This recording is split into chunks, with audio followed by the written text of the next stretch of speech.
Isang pinagpalang umaga sa inyong lahat, para sa mga hindi ko nakita nung nakaraang linggo sa pasimula ng klase natin. So, ako ang guro sa kontekstualisadong komunikasyon ng paaralang CVSU. So, alam na yan ng marami, lalo tigit ng mga manonood ng video na ito. Ngayon ay pag-aaralan natin ang kontekstualisadong komunikasyon tungkol saan ito, ano yung inaasahan sa unang bahagi ng pag-aaral. Pero bago ang lahat, nais kong ipakilala ang aking sarili. Jessa Escada, ang aking buong pangalan. Galing ako sa Quezon at napadpad sa magandang bayan ng Silang, Cavite. Doon ako nagsimula ng aking journey bilang isang teacher sa edad na 19 na taon. At naging 6 na taon, nagkaroon ako ng karanasan ng pagiging guro na 6 na taon sa iisang paaralan sa Sisters of Mary School, Atlas Incorporated, kung saan kilala ito bilang Boys Town. Gayunpaman, nagpapatuloy ako ng aking pag-aaral sa De La Salle University, Dasmariñas, at sa isa sa mga nadagdag na experience sa akin is ang pagiging Students Activity Coordinator.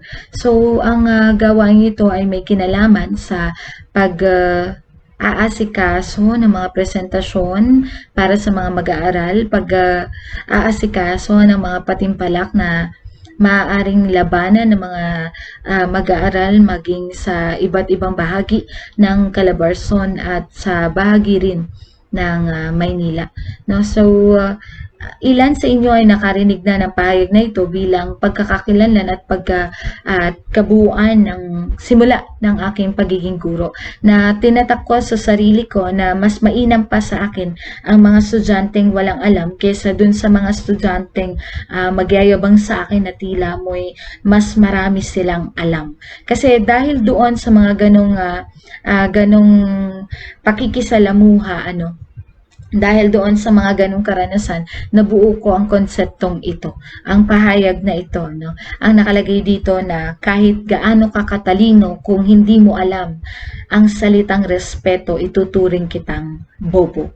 So sa akin, gaya na sinabi ko kanina, bilang guro, mas masarap turuan yung estudyanteng willing mag-aral kesa dun sa mga estudyanteng sa tingin nila ay marami na silang alam, kaya meron na silang paraan para bastusin yung teacher, magyabang na hindi mo yan alam, teacher, hindi mo yan alam, or di naman kaya ay hindi ako makikinig kasi di naman magaling yan. Parang ganyan na mga karanasan. Pero sa akin, tinuturing kitang matalino kapag napakagalang mo. Kapag alam mo kung paano at kailan ka papreno. Kapag gumamit ka ng wika sa pinakamaayos na paraan, though at some point, nagkakaroon tayo ng hangganan na hanggang dito, pagbagalita ko ay wala na akong respeto. So, susuriin natin yun. Paano ba yung mga idea sa akin na ikaw bilang estudyante ko ay mayroong respeto at tinitingnan ko yung sarili mo bilang isang matalinong mag-aaral sa klase ko. So, isa lang naman yun. Yung makinig ka muna, yung mag-explain ka dahil meron kang concern sa sarili mo sa mga nangyayari sa klase natin na tinatamaan ka. So, ganun lang. Hindi mo kailangan magmura sa klase ko. Hindi mo kailangan bastusin ako, even bastusin ang sarili mo.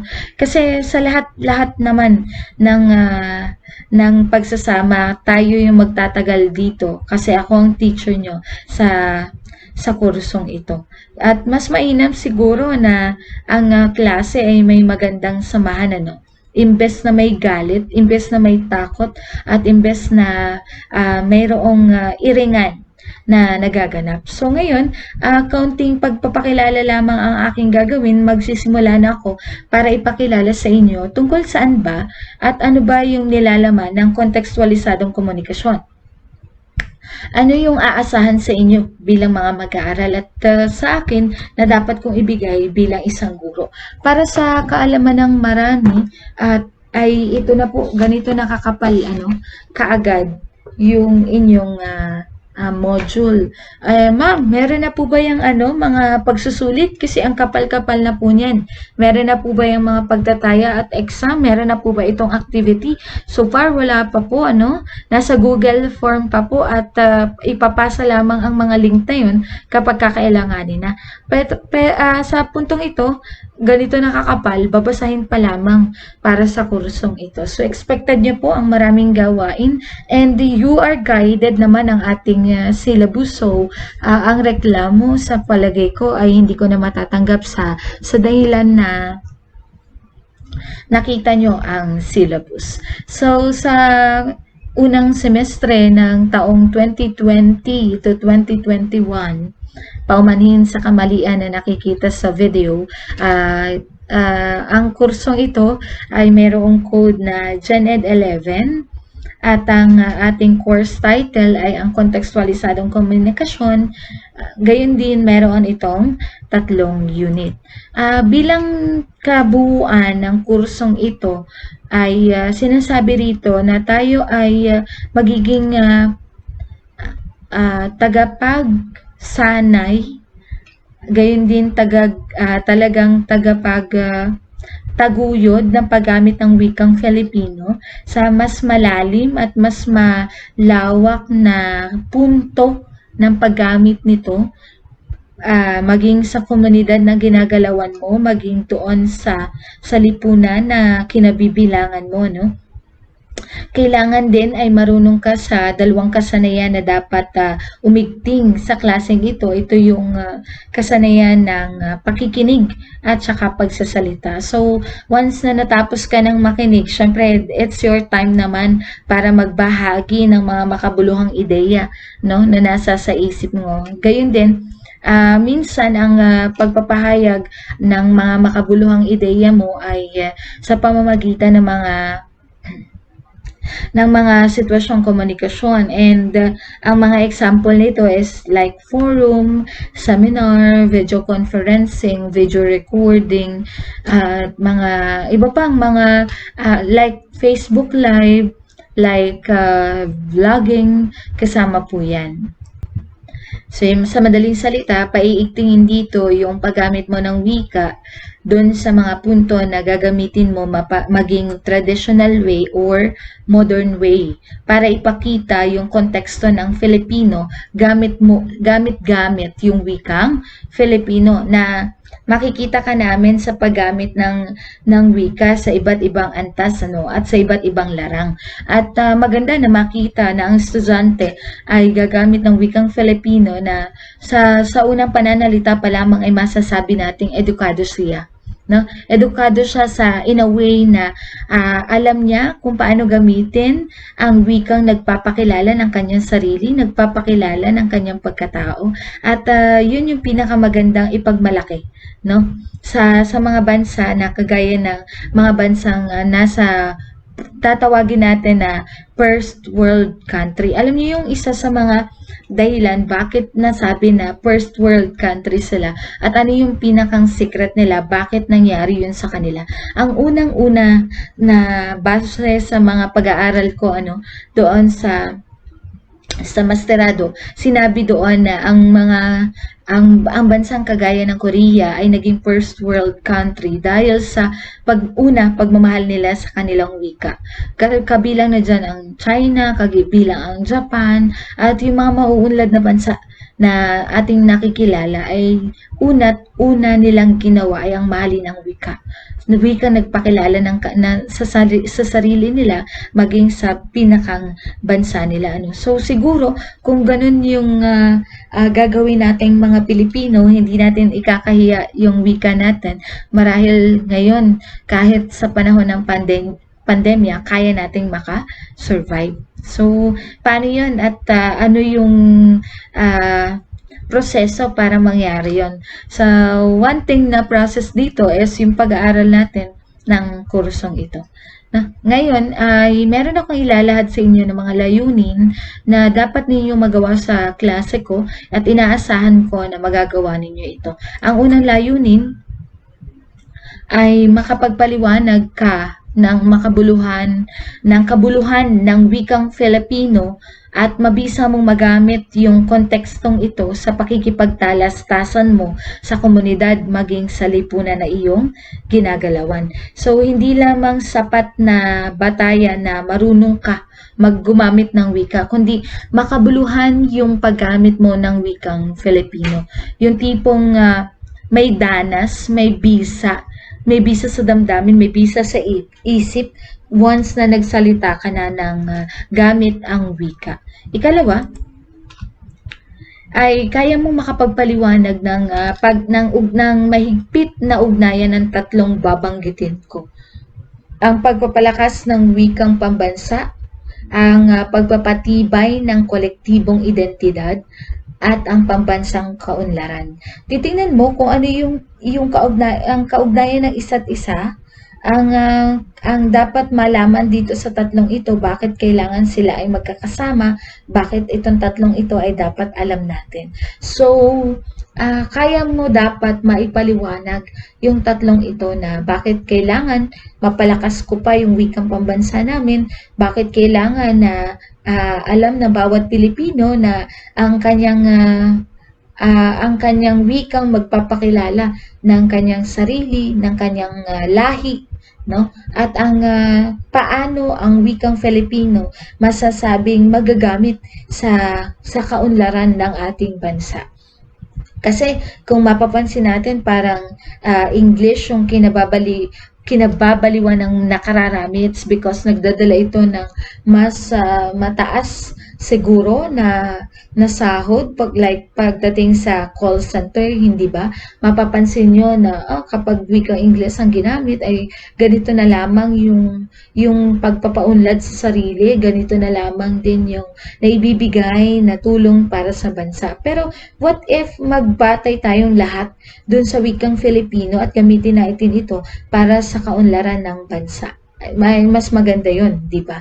So sa aking klase, inaasahan yung pagpapaliwanag natin, kaya natin ipaliwanag yung tatlo na sinabi ko kanina. Kasunod na layunin ay ang kaya mong magamit yung wikang Filipino sa iba't ibang sitwasyon ng pakikipag-communicate dun sa lipunan natin, sa lipunang Pilipino. Dapat kaya mo, no? At sabi kanina, mas mainam kung kaya mong gamitin ang wikang Filipino ng may bisa sa isip at sa damdamin ng bawat nakakasalamuha mo.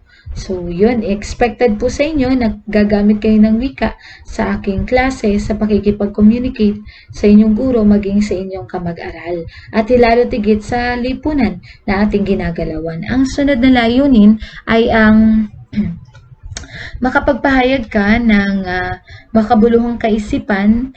Yung makabuluhang kaisipan na yon ay gagamitan mo ng mga ng traditional or kaya naman ay nasa modern media na paraan kung saan magsasaad ito ng konteksto ng pagka-Pilipino. So halimbawa, once you talk already na gamit ang wikang Filipino, meron na siyang sinasabi. Ano yung konteksto na nabubuo habang ginagamit mo yung wika? Nagsasabi ka ba ng advokasya? Nagbibigay ka ba ng plataforma? Nagsasaad ka ba na kung paano gagamitin at mamahalin ang wikang Filipino? So, yun yung aabangan namin sa makabuluhang pagpapahayag mo ng iyong ideya. Ang kasunod na layunin ay kaya mong gumawa ng mga presentation, kaya mong gumawa ng mga malikhain na presentation na mahihikayat mo yung mga tao na mula sa iyong mga sinuring teksto or konteksto na mayroong pagka-Pilipino, gagawan mo siya ng isang presentation na maaaliw, makukuha mo yung mga Pilipino na, hindi siya gumamit ng wikang Ingles o ng dayuhang wika, pero still nakukuha niya yung mga Pilipino, nagte-trending, 'di ba? Nagvo-viral, ika nga. So, yun yung inaasahan natin na nagpapalaganap ka ng ng pagka-Pilipino, kontekstong Pilipino sa isang malikhain at nakapanghihikayat na mga presentasyon. At isa yun sa pinakamaganda.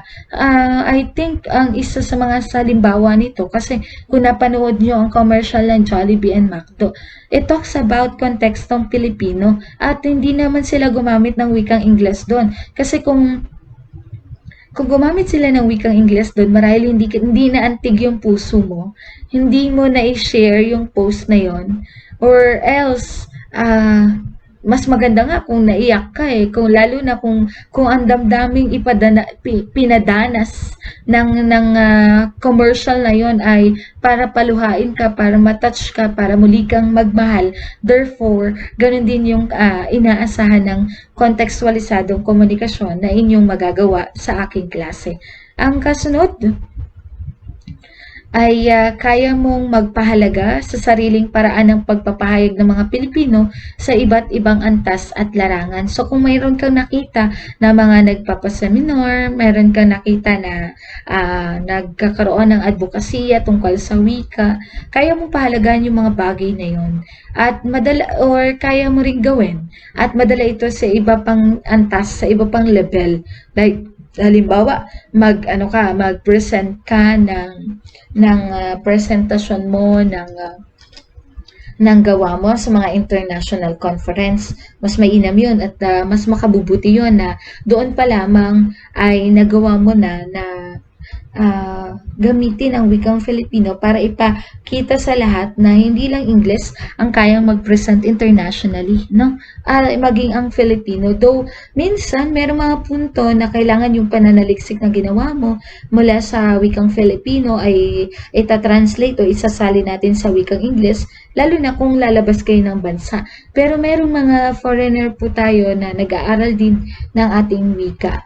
So, yun, yung ilan sa mga international conference na ginagawa sa Pilipinas at kung mapapansin nyo dahil sa pagiging international nito, nadadala na natin na kapag papahayag na tayong mga Pilipino gamit ang wikang Filipino sa mas mataas na level, sa mas mataas na antas at sa iba't iba pang larang na ating kayang abutin. Lalo na kung ipagmamalaki natin yung ating identidad, yung ating pagkakakilanlan. Ang kasunod na layunin ay ang maisalang-alang ang kultura at iba't iba pang aspektong panlipunan sa pakikipagpalitan ng ideya. So, ito yung sasabihin nating mga kwento na may kwenta. Hindi yung mga kwentong walang kwenta. So, every time na nakikipagpalitan ka ng ideya, sikapin mo na maisalang-alang mo yung kultura, yung aspeto, yung iba't ibang aspeto na kapapalooban ng pagka-Pilipino natin. Hindi yung chismis mo tungkol sa kaklase mo, hindi chismis mo tungkol kay ma'am na nagdadala minsan ng stress sa iba, nagbibigay ng ideya para sa unang punto ay mahusgahan sila kahit hindi pa sila namimit, kahit hindi pa sila nakikilala. So, mas mainam na kapag tayo nakikipagtalastasan, i-consider natin yung kultura, maging yung kultura ng kausap natin, dahil tayo rin mga Pilipino, may iba't iba pa rin tayong kultura. At halimbawa, ilan dito sa mga kultura ito kapag nakikipagpalitan ka ng ideya, minsan bigla ka magtatanong, magkano sweldo mo? Parang ganyan. So, doon ba sa kultura nila, pwede ba na tanungin kung magkano yung sweldo? Baka mamaya nabastos mo sila kapag bigla mong tinanong kung magkano yung sweldo nila. Iba pang karagdagan dito, bigla mong tinanong sinong nanay niya. Or kaya we talk about mother and father samantalang pagmamahal ng nanay at tatay, ikaw tong may kausap ka, kwentong-kwento ka kung gaano kasaya yung family mo. Hindi mo napansin, hindi mo nalaman na yung kausap mo pala ay may pinagdaanan tungkol sa pamilya. Wala pala siyang nanay, wala pala siyang nag-arugang tatay. Tapos yung kwento mo, nakapagpalungkot lang sa kanya. So, kailangan ay tingnan natin yung kultura, yung nararamdaman ng mga kausap natin tuwing tayo nakikipagpalitan ng ideya. So, yun yung isa sa mga dapat nating i-consider kapag nagsalita na tayo or gumawa na kayo ng mga sitwasyong pang komunikasyon gamit ang wika. Kasunod ay ito na yung mga paksa na dapat nating malaman sa pag-aaral doon sa loob lamang ng siyam na oras at yung mga layunin na ibinigay ko kanina sa inyo, yun yung mga dapat nating matarget sa loob po ng siyam na oras. Ang mga paksa natin ay ang maikling kasaysayan ng advokasya ng Tanggol Wika at sino ba yung Tanggol Wika na yun. So, pwede kayong mag-advance study dyan. Alamin ninyo sino yung Tanggol Wika, sila ba yung dapat nating suportahan, lalo na kung makikipaglaban tayo sa paggamit, pagpapaigting at paggamit ng wikang Filipino. Ikalawa, yung mga posisyong papel hinggil sa Filipino at panitikan sa kolehiyo. Ano ba yung ipinaglaban ng Tanggol Wika noon, no? Pero sa mga nauna kong estudyante, dun sa mga nakaraan nating ginawa sa unang linggo, alam kong alam nyo na yan at nag-start na tayo sa mga posisyong papel na ito. Ikatlo, Pilipino bilang wika ng komunikasyon sa kolehiyo at mas mataas na antas. So, gaya ng sinabi ko kanina dito, kapag ikaw ay nagsalita na gamit ang wikang Filipino, ay aasahan na nasa mas mataas na antas na ng pagkilala sa wika at paggamit sa wika ang makikita sa iyo habang ikaw ay nagsasalita. Ang kasunod na paksa or gawain na dapat nating magawa dito, dun sa siyam na oras lamang po ito, ay kaya mo makapagbalangkas or magkakagawa ng outlining, kaya mo makapagbuod ng mga impormasyon, kaya mong tayo ay magkakaroon ng mga pangkatang talakayan at nagaganap na po ito sa aking ibinigay sa inyo. Manonood tayo ng mga dokumentaryo. Ang isa sa mga papanoorin natin ay medyo napanood na ng ilan, pero susuriin pa ng isang pangkat kapag nagkaroon tayo ng kasunod na activity. Ito ay pinamagatan na sa madaling salita. And then, ang pakikinig sa awit ay isusunod rin natin sa ating kasunod na activity, Ang title nito is Speak in English Zone na sinulat at inawit ni Joey Malabanan, kung hindi ako nagkakamali. Siya ay isang mahusay na kabahagi ng pagtataguyod ng paggamit ng wikang Filipino. So makikita niyo yan dun sa kanyang binuong tula at nilapatan ng himig na naging palasak ngayon sa pag-aaral, maging sa senior high school or junior high school, lalo na sa baitang 8 or sa mga grade 8 students, ang Speak in English Zone. Ang materyales na gagamitin natin ay ibibigay ko sa inyo sa pamamagitan ng Google Classroom at lahat naman po ay nandoon na, no? Hindi na siguro mahihirapan ng iba na every now and then pwede nilang basahin ang lahat ng mga posisyong papel at lahat na ipapasa ninyo ay i-upload ko po yan sa YouTube, lalo na ang unang activity kung saan magiging batayan ng lahat na ay ito pala yung ginawa ng kaklase ko, ito pala yung dito pala tumatalakay yung posisyong papel na napapunta sa kanila. Kasi hindi pwede na kung ano lang yung posisyong papel na napapunta sa inyo, yun lang yung alam nyo. Kasi sa totoong buhay, dapat binasa natin lahat yung 4 at 5. 5 posisyong papel na yon, and then magkakaroon tayo ng pagsusuri dito at kung ano yung napapunta sa pangkatang gawain sa inyo ay siyang i-explain nyo through on-cam natin sa susunod na online teaching but online study. Pero ngayon, dahil mahirap po ang pakikipagsapalaran sa panahon ng pandemya, minabuti natin na i-record ito at pakinggan na lamang na nakararami at maging reference din para sa iba. So, yan yung mga materyales na ating gagamitin, At madali lamang naman yan, i-click lamang natin ito. Doon na ibigay ko na ang PowerPoint na ito sa inyo at dinagdagan ko lang na kaunting explanation. At dito rin mayroon kayong sinasabi nga na output. Nakikita na po natin, nagkaroon na tayo ng maikling pagsusulit, pero inaasahan pa rin ang mga pagsusulit habang tayo ay nagkakaroon ng mga activity. Isa pa ay ang paglikha ng video hinggil sa advokasiyang pangwika. So, yan yung inaasahan na magagawa ninyo dun sa siyam na oras na yon. Paano nyo mahihikayat, paano kayo gagawa ng presentasyon na makapanghihikayat kayo para palaganapin ang paggamit ng wikang Filipino, gayon din para ipakita sa mundo na uunlad tayo gamit ang wika. So hanggang dito lamang ang ating unang pagkikita. Yung hindi man tayo nagkita, at least nakita nyo kung paano ako nag-explain para hindi nyo naman ako nami-misinterpret. At sa huli ay pinag-uusapan kahit hindi pa tayo nagkikita. Kaya ngayon, I don't know kung ano ang expectation nyo na sa akin once na, ngayong nakita nyo na ako kung paano ako mag-explain. Nagawa natin to, hindi ko na ito ipapagawa sa inyo sa unang activity. Ito na ang inyong ginawa, binigay nyo sa akin ang address, social media, account, and mobile number, gayon din yung layo ninyo sa kurso na tinitake ninyo sa akin. Ngayon, maraming salamat sa inyong pakikinig. Nawa ay makatulong ang bahaging ito para mas lubos nyo akong makilala, gayon din malaman nyo kung paano yung tinatakbo ng ating pag-aaral. Maraming salamat at paalam. Mag-iingat kayo, lalo na ngayong panahon ng pandemya.